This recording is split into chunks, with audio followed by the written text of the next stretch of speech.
लेकिन इस चीज का ध्यान रखना कि जो दो गुणनखंड होते हैं वो दोनों एक समान नहीं हो सकते, अलग अलग होने चाहिए। इस परिभाषा को पूरा नहीं करता है, इस वजह से ये अभाज्य नहीं है। देख के ये लगता है हमको कि पाई का मान 22/7 होता है, लेकिन ऐसा नहीं है। क्लास 5 या 6 में एक क्वेश्चन आता था, सिद्ध कीजिए कि √3 एक परिमेय संख्या है कि अपरिमेय संख्या है। यूपीएससी सीसेट में इससे क्वेश्चन पूछा था, XY करके नंबर बनाया था, बोला था किससे डिवाइड होगा करेगा, इससे डिवाइड होगा 1001 से। कल बताया था भाज्य के बारे में, ऐसी संख्या जिसकी 3 तो कम से कम होना चाहिए गुणनखंड, 3 से ज्यादा भी होगा तो एक्सेप्टेबल, कम से कम 3 होना चाहिए, तब वो भाज्य कहलाएगा, कंपोजिट नंबर। बताओ कौन सा है?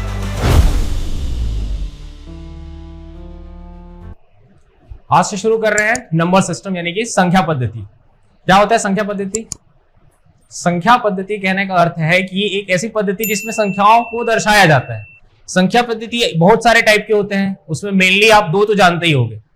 एक होता है दशमलव संख्या पद्धति और एक होता है बाइनरी जिसमें 2 अंक होते हैं, 0 और 1। वैसे एक अष्टाधारी संख्या पद्धति भी होता है, उसमें 8 अंक होते हैं, ठीक है। लेकिन हमको जो पढ़ना है वो कौन सा है? दशमलव संख्या पद्धति। आप बचपन से लेकर अभी तक जितना भी मैथ्स पढ़े हो सभी क्या है? दशमलव संख्या पद्धति पर आधारित। दशमलव क्यों? क्योंकि उसमें 10 अंक होते हैं। कौन कौन से 10 अंक? 0, 1, 2, 3, 4, 5, 6, 7, 8, 9। इसके बाद जो आएगा 10 वो इन्हीं के कॉम्बिनेशन से बनता है आगे। फिर अंक कितने हैं? 10, 0 से लेकर 9 तक। क्लियर है ये? तो हम अभी सबसे पहले यही पढ़ रहे हैं कि संख्याओं का वर्गीकरण क्या है, यानी कि संख्याओं को कैसे बांटा गया है, ठीक है। तो देखो पहला क्या दिया है हमारे पास, दशमलव संख्या पद्धति को 3 भागों में बांटा जा सकता है। कौन कौन से 3 भाग हैं?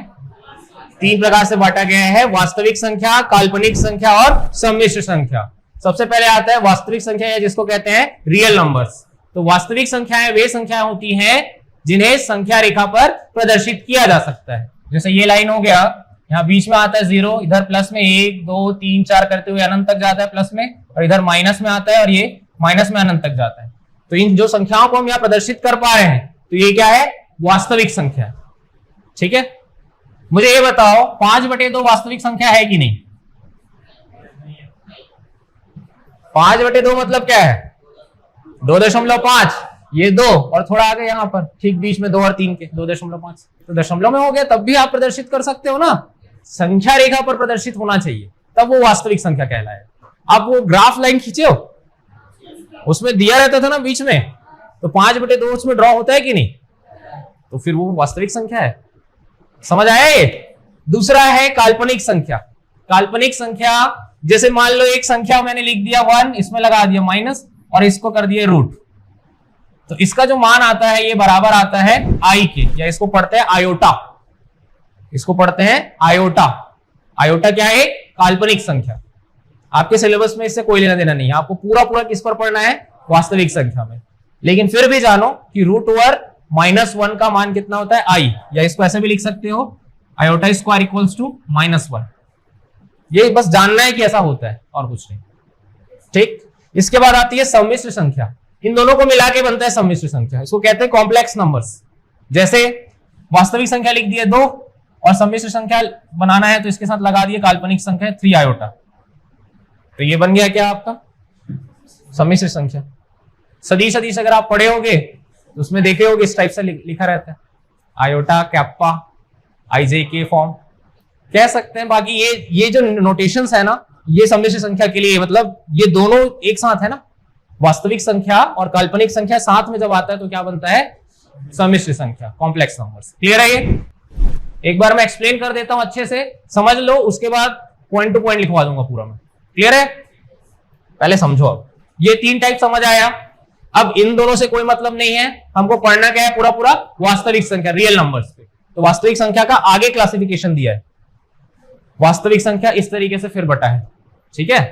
तो वास्तविक संख्या को 2 भागों में बांटा जा सकता है। कौन कौन सा? पूर्णांक और दशमलव। पूर्णांक इसको कहते हैं इंटीजर्स, दशमलव इसको कहते हैं डेसिमल। क्लियर है ये? ठीक। अभी पूर्णांक का क्लासिफिकेशन पढ़ेंगे हम, दशमलव का आगे है। अभी किसका पढ़ रहे हैं? पूर्णांक का। पूर्णांक को फिर 2 भागों में बांटा जा सकता है। वैसे पूर्णांक क्या होता है? नाम से क्लियर है, पूर्ण अंक। 1, 2, 3, 4, 5, 6, 7, 8, 9, 10 ये सभी क्या है?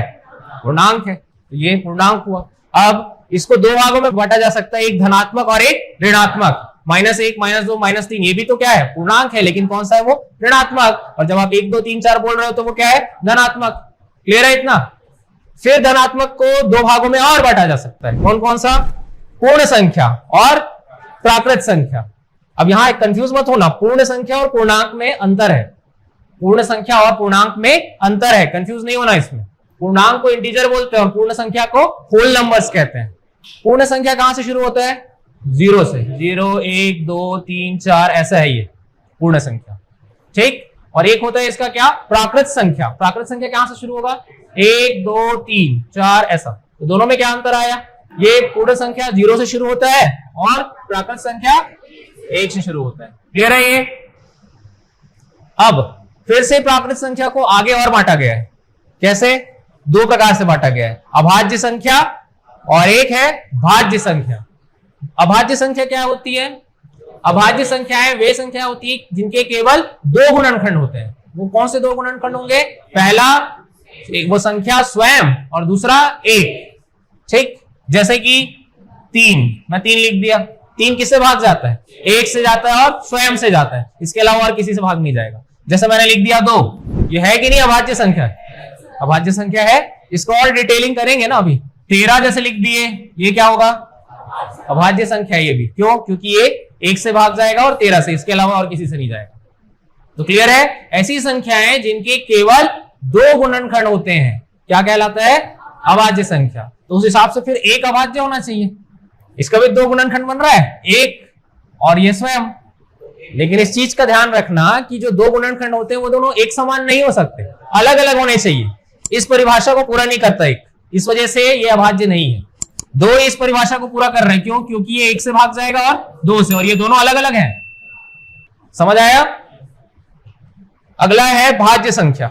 तो वे सभी प्राकृत संख्या जो अभाज्य संख्या नहीं है वो भाज्य संख्या है।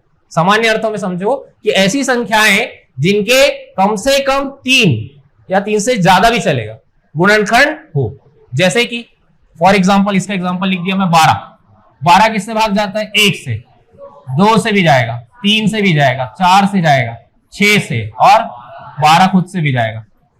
तो 2 से ज्यादा गुणनखंड निकल गया ना। तो कम से कम कितना होना चाहिए इसका गुणनखंड, 3 होना चाहिए, और 3 से ज्यादा होगा तब भी चलेगा वो, तब भी वो क्या कहलाएगा, भाज्य संख्या। इसको इंग्लिश में कहते हैं कंपोजिट नंबर्स, और इसको क्या कहते हैं, प्राइम नंबर्स। इंग्लिश भी याद रखना। अच्छा, इसको एक और नाम बोला जाता है हिंदी में अभाज्य संख्या को, क्या, रूढ़ संख्या, ठीक, रूढ़ संख्या भी बोलते हैं इसको। क्लियर है? अभी डिटेलिंग करेंगे, अभी मैं सिर्फ एक ओवरव्यू बता रहा हूं आपको, इसको पूरा लिखना है एक एक चीज। आगे बढ़े। फिर फर्दर क्लासिफिकेशन है किसका, दशमलव का। जो आप यहाँ पे एक क्लासिफिकेशन किए थे ना, ये आपने अभी जो पढ़ा किसका पढ़ा था, पूर्णांक का। इधर अभी दशमलव बाकी था ना, तो दशमलव का और आगे क्लासिफिकेशन है वो पढ़ रहे हैं, ठीक है। दशमलव का दो भाग में बांटा गया है, कौन कौन सा, शांत दशमलव और एक क्या है, अशांत दशमलव। नाम से क्लियर है, ये शांत है, ये अशांत है। कैसे, शांत दशमलव मतलब जो किसी स्थान में जाके रुक जाए, 3, 4, 5, ये क्या है, शांत है, ये रुक जा रहा है ना यहाँ पे। और अगर नहीं रुका, लगातार गया तो अशांत हो जाएगा वो, ठीक है। तो अशांत भी फिर दो भागों में बांटा गया है, कौन कौन सा, अशांत आवर्ती दशमलव, रिपीटिंग नॉन टर्मिनेटिंग, और अशांत अनावर्ती दशमलव, नॉन रिपीटिंग नॉन टर्मिनेटिंग।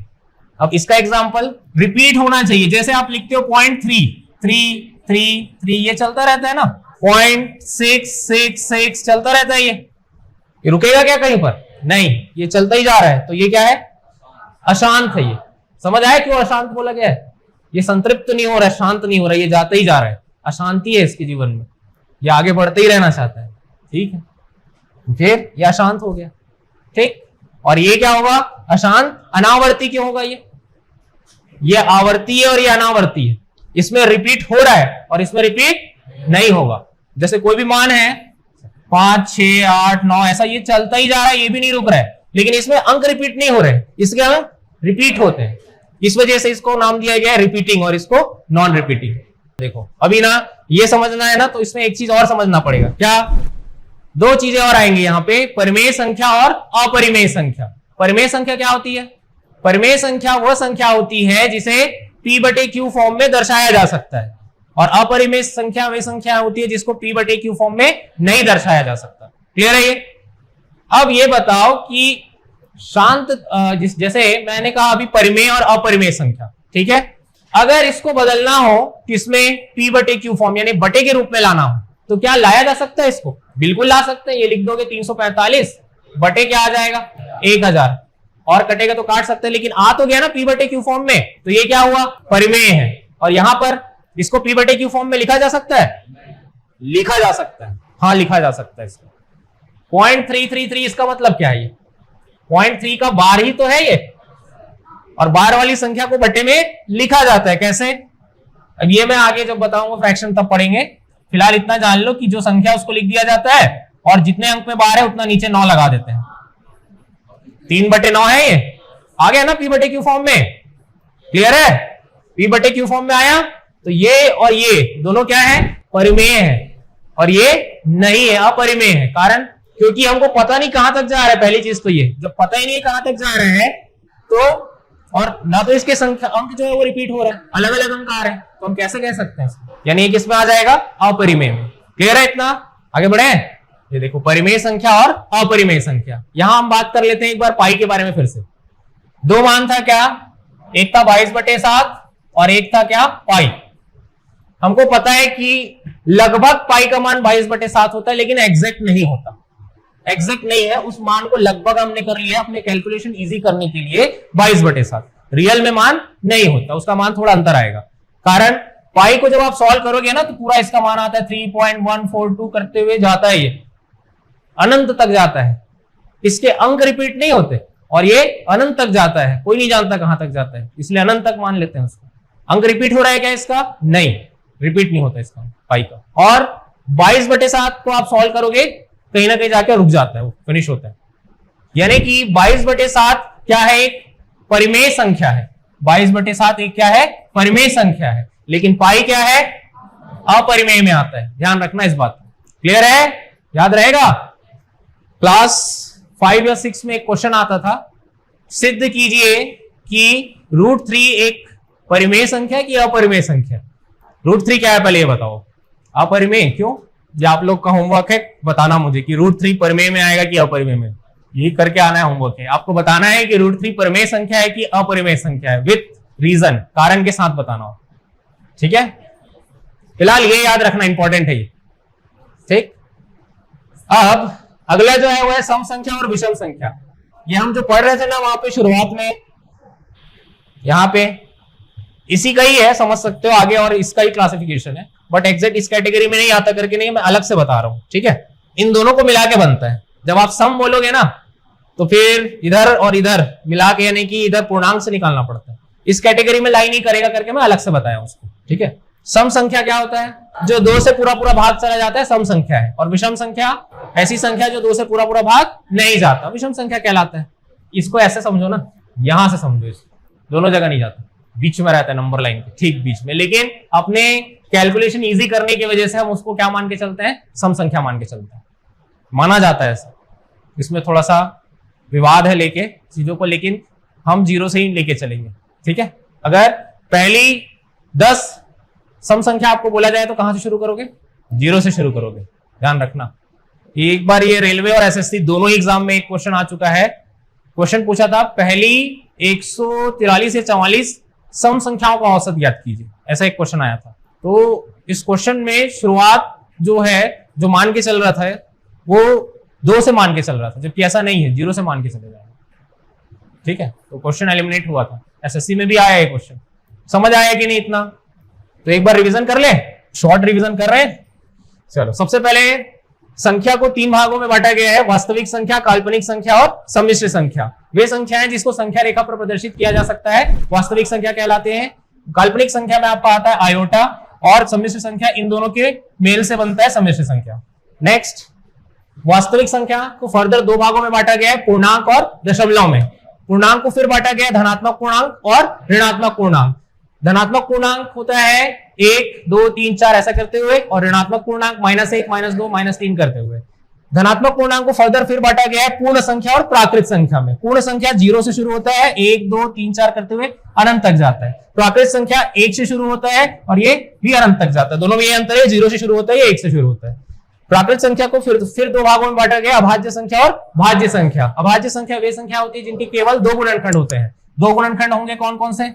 1 और संख्या स्वयं, जैसे 2 सबसे छोटी अभाज्य संख्या है। भाज्य संख्या जिसके कम से कम 3 या 3 से अधिक गुणनखंड होते हैं, जैसे कि 6 1 से जाता है, 2 से जाता है, 3 से जाता है, खुद 6 से भी जाता है। तो 3 या 3 से ज्यादा गुणनखंड है तो वो भाज्य संख्या हो जाएगा। ठीक, इसके अतिरिक्त और दशमलव को फिर बांटा गया है शांत दशमलव और अशांत दशमलव। शांत दशमलव क्या होता है? जो मान फिक्स रहता है, 0.98 जैसा लिख दिया, 0.79 में लिख दिया, तो ये मान निश्चित है। ठीक, तो ये शांत है ये मान। और अशांत दशमलव में फिर 2 भाग में बांटा गया, अशांत आवर्ती और अशांत अनावर्ती दशमलव। अब इसमें रिपीटिंग होता है, जैसे 0.33 आपने लिख दिया, ये कंटिन्यू चलता रहता है ना। 0.66 आपने लिख दिया, ये पूरा कंटिन्यू चलता रहता है। तो ये क्या है? रिपीट हो रहा है लगातार, इसलिए इसको बोलते हैं क्या? Repeating non terminating. और इसमें होगा नॉन रिपीटिंग और नॉन टर्मिनेटिंग। अगर कुछ ऐसा मान आ जाए 0.1 2 6 7 और ये भी चलता जाए लेकिन इसमें अंक रिपीट ना हो, तो ये आ जाता है नॉन रिपीटिंग नॉन टर्मिनेटिंग के अंतर्गत। ठीक, इसके अलावा आपको एक और चीज जानना चाहिए, वो है परिमेय संख्या और अपरिमेय संख्या। परिमेय संख्या जिसको p/q के फॉर्म में लिखा जा सकता है, जैसे कि 22/7, और अपरिमेय संख्या जिसको p/q फॉर्म में नहीं लिखा जा सकता, जैसे पाई एक अपरिमेय संख्या है, ध्यान रखना। जैसे 3/4 आप लिख देंगे तो ये क्या है? एक परिमेय संख्या। ठीक है, अब इसके आगे सम संख्या और विषम संख्या, ये तो सभी जानते हैं। ऐसी संख्या जो 2 से पूरा भाग जाती है सम संख्या, और जो 2 से पूरा भाग नहीं जाती वो विषम संख्या। ये है आपका क्लासिफिकेशन ऑफ नंबर। फिनिश। आज से शुरू कर रहे हैं, नंबर सिस्टम का पार्ट 2 है ये। सेकंड में आप देखेंगे अभाज्य, भाज्य व अभाज्य पर आधारित प्रश्न। सबसे पहले अभाज्य के बारे में बात करते हैं। पहली क्लास में बताया जा चुका है, अभाज्य संख्या वे संख्या होती है जिनके केवल 2 गुणनखंड होती है, और दोनों गुणनखंड क्या होना चाहिए? अद्वितीय होने चाहिए। अद्वितीय मतलब दोनों अलग अलग हो। अद्वितीय मतलब होता है जिसके जैसा और कोई ना हो, वो अद्वितीय है। तो जैसे 2 है तो 2 के 2 गुणनखंड कौन कौन से? 1 और वो 2 स्वयं, दोनों अलग अलग होने चाहिए। तो ये संख्या क्या हो जाएगा? अभाज्य संख्या। इसको एक और नाम से जाना जाता है, क्या है वो? रूढ़ संख्या। ठीक, इंग्लिश में क्या बोलते हैं? Prime number. तीनों नाम जानो, ठीक है? अभाज्य संख्या, रूढ़ संख्या, प्राइम नंबर्स, तीनों एक ही है। क्लियर है? इस पे क्वेश्चन करने से पहले आपको मैं पहले बताता हूं कि प्राइम नंबर कैसे बनता है। मतलब 1 से लेकर 100 तक में अगर प्राइम नंबर के बारे में बात हो तो कैसे होगा? प्राइम नंबर को सामान्यतः दर्शाया जाता है 6n+1 या 6n-1 से, जहां n प्राकृत संख्या है, where n is natural number. आप n का कोई मान रखो, ठीक है? n का कोई भी मान रखो, कहां से शुरू होगा? प्राकृत संख्या है, बोल रहा हूं n मतलब 1 से शुरू होगा, तो n का मान 1 रखोगे कितना आएगा? 1 7 आएगा और 1 5। यहां से आया, लाइन से लिखना पड़ेगा ना, 5 पहले लिखेंगे फिर 7, फिर इधर माइनस वाले में पहले रखना। n का मान 2 रखो, 6 दूनी 12 में 1 गया 11, और ये कितना हो जाएगा? 13। ये दोनों सब क्या है? Prime number. और आगे n का मान कितना रखेंगे? 3 रख के देखो, 3 रखोगे तो क्या आएगा? 6 3 18 में 1 गया 17, और ये कितना आएगा? 19। फिर n का मान 4 रख के देखो, ये आएगा 23, और ये वाला 25। 25 प्राइम नंबर नहीं है, इसलिए मैंने एक वर्ड लगाया अभी कि सामान्यता ऐसा दर्शाया जाता है। हमेशा नहीं हो सकता, लेकिन सामान्यता होगा ऐसा। क्लियर है ये? नेक्स्ट, और ऐसा निकाल सकते हैं पूरा 100 तक, आपको पता होना चाहिए। तो इसको डायरेक्ट याद रखना, कौन कौन सा प्राइम नंबर कहां कहां पे होता है। पहले ये जान लो कि 1 से लेकर 50 तक में टोटल कितने प्राइम नंबर होंगे? 1 से 50 तक में, 1 से 50 तक में टोटल प्राइम नंबर होता है 15। फिर 51 से लेकर 100 तक के बीच में 10, फिर 101 से लेकर 200 के बीच में 21। ये आपको याद रखना होगा, ठीक है? डायरेक्ट क्वेश्चंस आए हुए हैं इस पे, इसको याद रखना है, ठीक है? इसको याद रखना है। हो गया? अब जो नेक्स्ट चीज है वो ये कि आपको पता होना चाहिए कि कौन सा 1 अंक का सबसे छोटा है, बड़ा है, 2 अंक का कौन सा सबसे छोटा है, कौन सा बड़ा है, और 3 अंक का कौन सा सबसे छोटा और बड़ा है अभाज्य संख्या। ये पता होना जरूरी है। तो सबसे पहले लिखो सबसे छोटी अभाज्य संख्या। सबसे छोटी अभाज्य संख्या कौन सी है? 2। नेक्स्ट, एकमात्र सम अभाज्य संख्या, ये भी 2 ही आएगा। 2 जो है एकमात्र सम अभाज्य, इसके अलावा जितनी भी अभाज्य संख्या होंगे सभी का है विषम है। क्लियर है ये? फिर एक अंक की सबसे बड़ी अभाज्य संख्या कौन सा है? 7।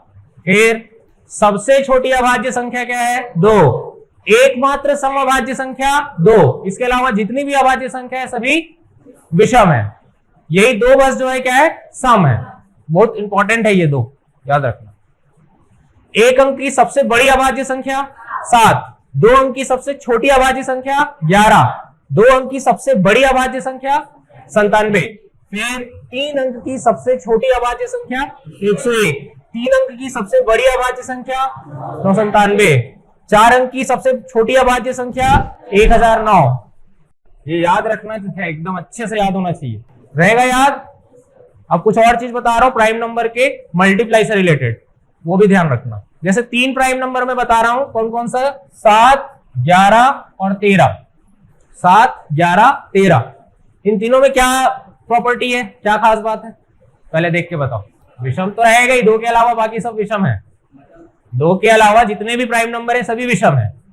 लेकिन मैं एक और प्रॉपर्टी के बारे में बात कर रहा हूं। बताओ, तीनों क्रमागत अभाज्य संख्या है। ध्यान दो, 7 के बाद 11, 11 के बाद 13 आता है। सीक्वेंस में अगर बात करें तो तीनों क्या है? क्रमागत अभाज्य संख्या है। समझ आए? अगर इन तीनों का कर दिया जाए गुणा, तो गुणा करने से क्या आएगा बताओ? यह आएगा 77 गुणा 13, 13 सत्ते 91, 80 लाया 9, 13 सत्ते 91 और 9 100, 1001 आता है। ठीक, ध्यान रखना 1001 इन तीनों से कटेगा, 7 से भी कटेगा, 11 से भी कटेगा और 13 से भी कटेगा। ठीक है, ये प्रॉपर्टी याद रखना 1001, क्योंकि बाद में फिर समझ नहीं आता वो, मतलब जब एग्जाम में दिखेगा ना आपको तो सोचने लगोगे कि 1001 किससे जाएगा। तो याद रखना ये 3 क्रमागत अभाज्य संख्याओं का गुणा 1001 होता है। कौन कौन से 3 क्रमागत? 7, 11, 13, और ये तीनों से कटेगा भी, इसलिए गुणा का एक और प्रॉपर्टी बता देता हूं, ध्यान रखना। क्या? अगर 101 क्या है? अभाज्य संख्या है, 3 अंक की सबसे छोटी अभाज्य संख्या है। इसके साथ गुणा करो किसी भी 2 अंक वाली संख्या का, कोई भी 2 अंक की संख्या आप सोचो, कोई भी 2 अंक की संख्या बताओ। 11, इसमें गुणा कर दो 11 का, क्या आएगा रिजल्ट? वो जो 2 अंक की संख्या रहेगी ना उसके अंक रिपीट हो जाते हैं। कोई भी 2 अंक की संख्या पे काम करेगा ये। कुछ भी दूसरा बताओ, 101 का गुणा करो, कोई भी दूसरा बोलो। 19 से गुणा करोगे तो आएगा 1919, उसके अंक रिपीट होते हैं। ये प्रॉपर्टी है 101 का, लेकिन सिर्फ 2 अंकों की संख्या के लिए, ध्यान रखना। और 101 में और गुणा करो, कोई बड़ी संख्या ले लेते हैं 53, ये भी कितना आएगा? 53 ऐसे आता है। समझ आया ये? इसके अलावा ये 101 का प्रॉपर्टी हुआ, 1001 का प्रॉपर्टी बताता हूं, ध्यान देना। 1001 में किसी भी 3 अंक की संख्या का गुणा करो, कोई भी 3 अंक की संख्या बोलो। 1 2 3 ले रहे हैं, क्या आएगा ये? 1 2 3 1 2 3 ऐसे रिपीट होता है। और बोलो 1001 में गुणा करो कोई भी 3 अंक की संख्या। 4 5 7 4 5 6, चलो क्या आएगा ये? 4 5 6 4 5 6। समझ आया? यूपीएससी सीसेट में आ चुका है ये। यूपीएससी सीसेट में इससे क्वेश्चन पूछा था, XY करके नंबर बनाया था, बोला था किससे डिवाइड होगा करके, तो किससे डिवाइड होगा 1001 से। करें क्वेश्चन? अब अभी तक हम क्वेश्चन नहीं किए हैं, अभी सिर्फ फैक्ट्स था जो जानना जरूरी था। जैसे आप हिंदी में या इंग्लिश में वोकैबुलरी पढ़ते हो ना, शब्द ज्ञान, वैसे यहां पर संख्याओं का ज्ञान है गणित में। पहले 100 प्राकृत संख्याओं में कितनी अभाज्य संख्या है? 1 से 50 तक होता है 15, 51 से 100 तक होता है 10, 15 और 10 25, ऑप्शन ए। अब एग्जाम में इसको गिनोगे कि पता होना चाहिए? ये पता होना चाहिए, आया हुआ है क्वेश्चन। ठीक है, पुराना है क्वेश्चन, लेकिन भाई ऐसा मत सोचो कि अगर पुराना है तो रिपीट नहीं हो सकता, हो सकता है एकदम। एसएससी का नया वाला दिखाओ, इसी में क्वेश्चन। 200 से कम सबसे बड़ी अभाज्य संख्या कौन सी है? 197, 3 अंक की ये सबसे बड़ी अभाज्य संख्या है 197। 3 अंकों की छोटी से छोटी अभाज्य संख्या ज्ञात कीजिए। सबसे छोटी 3 अंकों की अभाज्य संख्या 101, ऑप्शन डी। सबसे बड़ी तथा सबसे छोटी 2 अंकों की अभाज्य संख्याओं के अंतर की गणना कीजिए। 2 अंकों की सबसे बड़ी अभाज्य संख्या 97, और दो अंकों की सबसे छोटी अभाज्य संख्या 11, दोनों का अंतर 86, 86, ऑप्शन डी इज करेक्ट। 11 और 20 दोनों शामिल के बीच की सभी अभाज्य संख्याओं के योगफल 30 और 50 दोनों शामिल के बीच की सभी संख्याओं के योगफल का धनात्मक अंतर ज्ञात कीजिए। पहले 11 से 20 तक जितनी अभाज्य संख्या है, ठीक है, उनको लेना है, जोड़ना है। 30 से 50 तक जितनी अभाज्य संख्या उनको लेके जोड़ना है, जो आएगा उसको माइनस कर देना है, अंतर बताना है। ठीक, तो 11 से 20 तक अभाज्य संख्या बताओ। दोनों शामिल है, यानी 11 अगर है अभाज्य तो लेना है उसको। हाँ, 11, 13, 17, 19, बस 20 तक है ना, बोला है। 20 है क्या अभाज्य? नहीं, उसको नहीं लेंगे। ये हो जाएगा 7, 3, 10, 9 और 1, 10, 10 और 10 20 का शून्य, हासिल आया 2, 2, 2, 4 और 2, 6, 60 आएगा। ये योग सबको प्लस किए तो 60 आया, 11 से 20 वाला। वैसे 30 से 50 तक में 31, फिर आएगा 37, 37 के बाद अगला आएगा 41, फिर 43, फिर 47, बस यहां तक। 7, 3, 10, 7, 2, 9, 10 और 9 19 का 9, हासिल आया 1, 4 या 12, 3, 15, 3, 18 और 1, 19, 199। 199 में माइनस करना है 60 को, यह आ जाएगा 9, ये 3 और ये 1, 139, ऑप्शन ए इज करेक्ट। 50 और 60 के बीच की अभाज्य संख्याओं का योग ज्ञात कीजिए। होमवर्क है आपका, और यूट्यूब पे जो देख रहे हैं कमेंट करो इसका आंसर। 20 से छोटी अभाज्य संख्याओं की संख्या बताइए। ये गिन ले, चलो गिन लेते हैं। 20 से छोटी अभाज्य संख्या कौन कौन सी है, कहां से शुरू होगा? 2, 3, 5, 7, 11, 13, 17, 19, 20 तक बोला है तो हो गया बस। 1, 2, 3, 4, 5, 6, 7, 8, 8 है टोटल, ऑप्शन डी। 50 से छोटी अभाज्य संख्याओं की कुल संख्या ज्ञात कीजिए। बताओ। 15 होता है, अभी बताया हूं, ऑप्शन बी आएगा।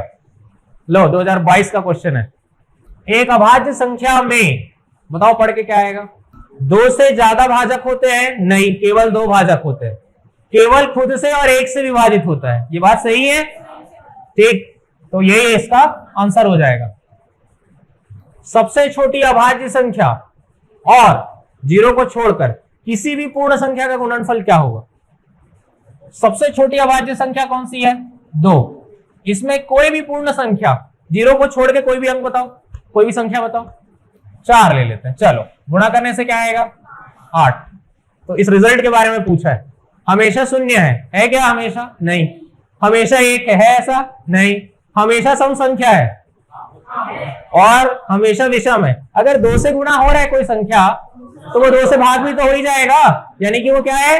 सम है। प्रॉपर्टी सी वाला, मतलब ऑप्शन सी इसका फुलफिल हो रहा है इस क्वेश्चन में। निम्नलिखित में से किस युग्म की संख्याएं सअभाज्य है? इसको इंग्लिश में कहते हैं कोप्राइम। कोप्राइम ऐसी संख्याएं होती हैं जिनका एचसीएफ 1 होता है, जिनका एचसीएफ 1 होता है। और ऐसे समझ सकते हो, सामान्य साधारण लैंग्वेज में अगर आपको समझना है तो एक ऐसी संख्याओं का जोड़ा जो एक दूसरे से नहीं कटते, नहीं किसी तीसरी संख्या से कटते हैं, कॉमनली नहीं कटते। ठीक है, ध्यान रखना, दोनों कॉमन नहीं कटना चाहिए। जैसे यहां है 28 और यहां है 81, एक दूसरे से कटेंगे क्या? नहीं कट रहे हैं। और किसी कॉमन से कटेगा? किसी कॉमन से भी नहीं कटेगा ना।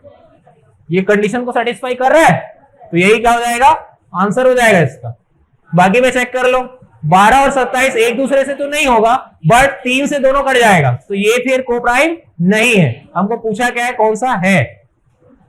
सी देखो, 21 और 56 7 से जाता है। ठीक, यहां है 36 20, 4 से चला जाएगा, दोनों ही जाएगा 4 से, तो फिर कौन सा है? 28 और 81, यही आपस में क्या है? सअभाज्य। समझ आया? सअभाज्य। निम्नलिखित में से कौन सी 1 से 20 तक अंकों में अभाज्य अंक श्रृंखला है? 1 से 20 तक का अभाज्य संख्या बताना है। यहाँ पे कहां से शुरू होगा? 2 से। 2 3 भी है तो यहां नहीं है, तो ये दिख गया, तो सी है। 2 3 5 7 11 13 17 19। निम्न में कौन सी संख्या भाज्य है? भाज्य मतलब कॉम्पोजिट। कल बताया था भाज्य के बारे में, ऐसी संख्या जिसकी 3 तो कम से कम होना चाहिए गुणनफल, 3 से ज्यादा भी होगा तो एक्सेप्टेबल है। कम से कम 3 होना चाहिए, तब वो भाज्य कहलाएगा, कंपोजिट नंबर। क्लियर है ये? बताओ कौन सा है? क्लियरली दिख रहा है 729। क्यों? 729 एक पूर्ण वर्ग है। कितने का होता है? 27 का स्क्वायर है और 9 का क्यूब भी है। तो ये 729 खुद से जाएगा, 1 से भी जाएगा, 3 से भी जाएगा, 9 से भी जाएगा, 27 से भी जाएगा। समझ आया? तो हमको कम से कम 3 होना चाहिए, तब हम भाज्य कहेंगे। तो ऑप्शन सी इसका करेक्ट है, कंडीशन सेटिस्फाई कर रहे हैं। क्लियर है? इनमें से कौन एक विषम भाज्य संख्या है? विषम होना चाहिए और भाज्य होना चाहिए। सोच समझ के बताओ। 2 कंडीशन है, विषम होना चाहिए। अगर विषम बोला है तो ये तो नहीं हो सकता, इन तीनों में से कोई एक है विषम, लेकिन भाज्य होना चाहिए। भाज्य मतलब कम से कम 3 गुणनखंड निकलना चाहिए। 13 और 17 तो अभाज्य संख्या है, तो बचा क्या फिर? 15 3 से भी जाता है, 5 से भी जाता है, 1 से जाता है और खुद 15 से भी जाता है। तो कम से कम 3 निकलना चाहिए, 4 आ रहा है, तो ये क्या हो जाएगा? भाज्य संख्या, विषम भाज्य संख्या। क्लियर है? ये हुआ आपका अभाज्य, भाज्य और सअभाज्य। ये 3 चीज फिनिश हो गई। कल आगे इसमें पढ़ेंगे, बट इसको पढ़ के आना काम आएगा और आगे।